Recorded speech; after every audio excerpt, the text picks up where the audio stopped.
Les amis, bienvenue, j'espère que vous allez tous très bien, très content de vous retrouver pour cette nouvelle vidéo en direct, pas du tout du studio, pas du tout du bureau habituel, de Stockholm où je suis arrivé hier soir, en direct de la très belle ville de Stockholm. On va d'ailleurs voir avec mes potes, on est venu une petite semaine de vacances, et on va regarder, aller à la Tele2 Arena dans quelques heures, voir un match de Hammarby, championnat suédois. Mais si on est réunis, c'est pas pour parler de ça, c'est pour parler de mon visionnage du Classico de pré-saison, Classico de Dallas, deuxième Classico américain de l'histoire, je sais pas, mais en tout cas sur la dernière année. Il était vraiment pas mal, honnêtement. Voilà, ça vient de se terminer, j'ai regardé, il y avait une rediffusion sur YouTube avec 3 petites heures de sommeil dans le cerveau. Le réveil était un peu compliqué, mais franchement, le match était intense, de nature à me sortir de mon sommeil, et mieux que l'année dernière. Déjà l'année dernière, c'était plutôt pas mal. Et ouais, vraiment cool, je dirais, premières impressions comme ça. 3-0, c'est pas forcément un score qui reflète la physionomie du match. Je crois que le Real finit à une trentaine de tirs quasiment à la fin. Si j'ai bien compté, mais c'était assez lunaire, mais si j'ai bien compté, ils ont tapé 4 fois la barre, dont une fois sur penalty. Vini à la fin, du coup, 2 barres, ou 3 peut-être. Ouais, le Real s'est procuré quand même beaucoup de grosses occasions. Je pense que 3-0 en plus avec 2 buts à la fin, c'est un score qui est relativement flatteur pour le Barça, mais le Barça a été bon. J'ai bien aimé le Barça, notamment sur le début. Il y a eu une petite séquence de 5 minutes là, où ils ont la possession pendant les 3-4 premières minutes du match, se crée une grosse occasion derrière. J'ai trouvé que le double pivot, on en parlait un petit peu parce qu'on analysait Arsenal-Barça l'autre soir. On parlait de ce match de pré-saison. Là, c'était le deuxième finalement, le deuxième match de la tournée de pré-saison du Barça. Et on parlait du double pivot, quel double pivot allait être choisi. Moi j'ai trouvé que Romeu Frenkie, ça a pas mal marché, avec Gundo et Pedri donc dans le milieu en boîte de Xavi.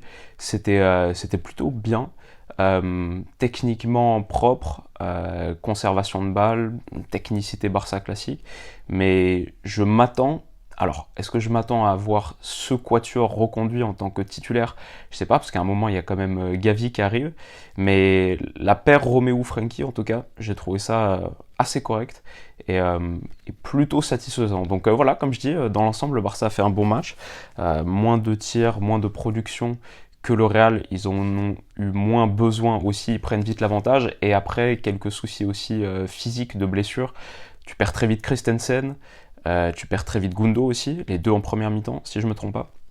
Donc voilà, on n'a pas vu autant que ce qu'on aurait aimé peut-être le 11 type du Barça. Peut-être aussi il y a eu une petite inquiétude sur la qualité des remplaçants quand donc Gundo et Christensen sortent, remplacés par Sergi Roberto et Eric Garcia, qui n'ont pas été mauvais d'ailleurs les deux. Surtout Eric Garcia, j'ai souvenir d'une très bonne intervention dans la surface à un moment. Donc non, honnêtement, j'ai pas vraiment de joueur du Barça que je ressortirais comme ça qui a fait un mauvais match, à part peut-être l'entrée de Dest, où ça a été assez compliqué pour lui sur la fin de match contre Vini. Peut-être un autre ou deux. Mais bon, une des grosses histoires de ce match, et ça aussi c'est un truc qui m'a sorti de mon sommeil, c'est Fermín López. Honnêtement, je suis sincère avec vous, j'avais pas entendu parler de ce gars. Je pense que je sais pas, mais je pense que c'est ses toutes premières minutes avec le Barça. J'ai vu 20 ans évalué à 300 000 euros sur Transfermarkt. Bon, la frappe, incroyable. La pression et la passe décisive sur le troisième but pour Ferran Torres, moi ça m'a encore plus marqué. À la rigueur, une frappe sur une récupération haute qui est provoquée par... je me souviens plus qui allait presser Toni Kroos pour le deuxième but, mais bon, à la rigueur, voilà, frappe d'extérieur de surface, dure. L'action du troisième but, grande classe, beaucoup de qualité, une palette de jeu qui était bien mise en valeur. Donc ouais, le petit Fermín López et ce classico de pré-saison, je pense qu'il va s'en souvenir longtemps, et c'était une des histoires sympathiques de ce match. Je sais pas si on le verra beaucoup avec le Barça, mais il y a sans doute une carte à jouer pour certains de ces jeunes, et notamment pour Fermín López, avec un petit manque de profondeur, avec les difficultés économiques, etc. Donc bon, à voir si ce sera suivi, même sur le prochain match de pré-saison du Barça. On verra ce que ça donne. Mais ça, c'était une des histoires. Voilà, j'ai mes petites notes. Donc, qu'est-ce que je me suis noté d'autre? J'ai bien aimé Frenkie de Jong. Je pense que si je devais faire là mon top 3 un peu à chaud, Ter Stegen dans les buts était costaud. Bon, bah, Fermin Lopez, du coup, son entrée sympathique. Vini, j'ai trouvé que malgré ses ratés, malgré son penalty raté, est-ce que c'était le premier penalty qu'il tirait au Real de sa carrière? Peut-être pas, mais j'ai pas beaucoup de souvenirs de lui en train de tirer des pénaux. Bon, malgré ça, j'ai trouvé que Vini, il était un petit peu comme ce qu'on a vu contre Manchester United. J'ai vu le match dans l'avion hier, en arrivant justement à Stockholm. J'ai rattrapé ce match de pré-saison du Real. Et un peu comme ce qu'on a vu contre United, Vini en bonne forme. Que ce soit dans l'axe, que ce soit un peu déporté sur le côté.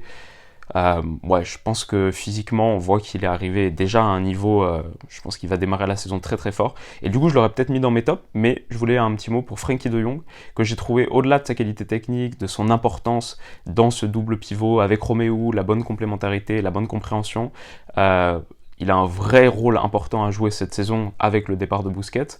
Pas forcément pour le remplacer poste pour poste, vraiment, mais le Barça a besoin de cette qualité dans cette zone du terrain, mais je veux dire, le Barça a aussi besoin d'un gars qui se fait un petit peu plus leader, et j'ai trouvé Frenkie vachement dans le ton, parce que une des histoires aussi de ce Classico, ça a été l'intensité qu'on a vue. Déjà, si je me souviens bien, celui de l'année dernière à Vegas, c'était assez costaud, mais lui, le Real a peut-être 3 cartons jaunes en première mi-temps. On a vu une scène, je vais pas dire de bagarre, où tout le monde sortait les poings, mais vraiment où ça a quand même bien chauffé.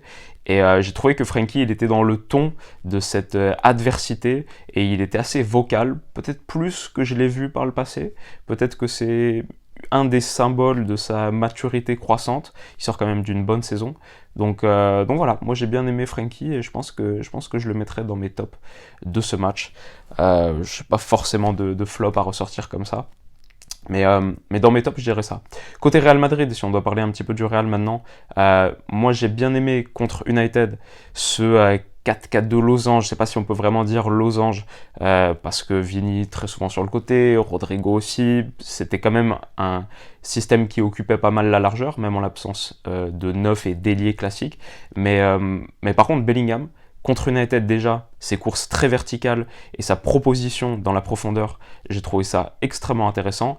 Et encore une fois là, même si on l'a un peu moins vu, Barça défend bien aussi, c'est pas la meilleure défense de Liga de très loin pour rien. Encore une fois, j'ai trouvé Bellingham pertinent sur l'heure de jeu à peu près où on l'a vu, je crois que c'est à peu près 1 heure. Surtout en première période, des mouvements intéressants dans le dernier tiers. Et il manque un œuf, mais ce Bellingham haut sur le terrain comme ça, même pas, c'est pas vraiment 10, mais haut, très quartista un peu, c'est quelque chose à mon avis sur lequel il faut bâtir pour le Real Madrid. Et il est très intéressant je trouve dans ce registre, et si demain il y a un 9 qui arrive, on sait pas lequel, mais si demain il y a un 9 qui arrive et que le Real retourne sur un peu son idée de 4-3-3, bah, je pense que Bellingham sera milieu relayeur dans le 4-3-3, un des milieux avancés. Milieu avancé type milieu offensif central de 4-2-3-1, c'est sa zone, je pense. Je pense qu'il montre beaucoup de promesses dans ce registre et dans ce positionnement. Donc je dirais ça aussi de ce match, même si c'était moins flagrant que contre United, où ça sautait vraiment aux yeux. J'ai vu quelques moments, notamment en première période, qui m'ont conforté dans cette intuition. Et voilà ce que je dirais pour Jude. Match animé, match intense, peut-être c'est quand même assez ironique par rapport aux propos de Xavi contre Arsenal il y a quelques jours. Voilà, j'ai trouvé que le Barça était vachement dans le ton, peut-être pas comme une finale de Ligue des Champions, comme il disait il y a quelques jours, mais quand même, ouais, gros répondant, physique et mental. Donc c'était intéressant. On a de plus en plus de matchs de pré-saison enlevés sur le niveau et ouais, le ton physique. Donc c'est cool. Le Barça aussi a tapé la barre avec Roméo justement sur l'action dont je parlais là, avec le très très long build-up qui était assez intéressant. Donc finalement quoi, il y a 5 barres transversales dans ce match si j'ai bien compté. Et j'ai bien aimé aussi la combinaison sur le premier but du Barça, sur ce coup franc joué à l'intérieur, et puis Pedri qui met le petit ballon à Dembélé qui s'est un peu fait oublier au second poteau. En plus en ce moment je regarde une série sur Netflix, Last Chance You Basket, et dans l'avion aussi j'ai regardé une partie de l'épisode. Justement il faisait une combinaison, je vais pas dire la même, mais une combinaison comme ça de set play, de sortie de balle. Et bon, ça ressemblait vachement à ça. C'était une combinaison très travaillée. Et pour le coup, Courtois, je pense, peut mieux faire sur la frappe de Dembouz. Mais intéressant aussi. Intéressant de sortir cette arme dès la pré-saison. Mais Mais ouais, ça aussi, symbole d'une équipe qui travaille bien, de Xavi qui est plus qu'un coach de paradigme tactique et d'idéologie, mais aussi capable d'ajouter ces petites munitions supplémentaires, je vais dire un petit peu dans la veine de Pep Guardiola. Donc ça, c'était un truc intéressant qui m'a parlé. Et, euh, et ouais, je crois que c'est tout. Je vais dire, je suis content d'arriver à la fin de cette vidéo parce que le réveil, là, après 2-3 heures de sommeil, une nuit assez agitée pour la première à Stockholm, et c'était pas évident, mais c'était un bon match. Et j'étais content de le faire et je vous avais promis qu'on parlerait de cette rencontre il y a quelques jours. Donc, deuxième analyse de match de pré-saison. Après Arsenal-Barça, on fait ce Real-Barça. Real United, je l'ai regardé un peu trop tard pour en faire une vidéo, mais c'était hyper intéressant. Et j'ai vu des bouts de Chelsea-Newcastle aussi, qui étaient très cool. Jackson, Nicolas Jackson, c'est sympa.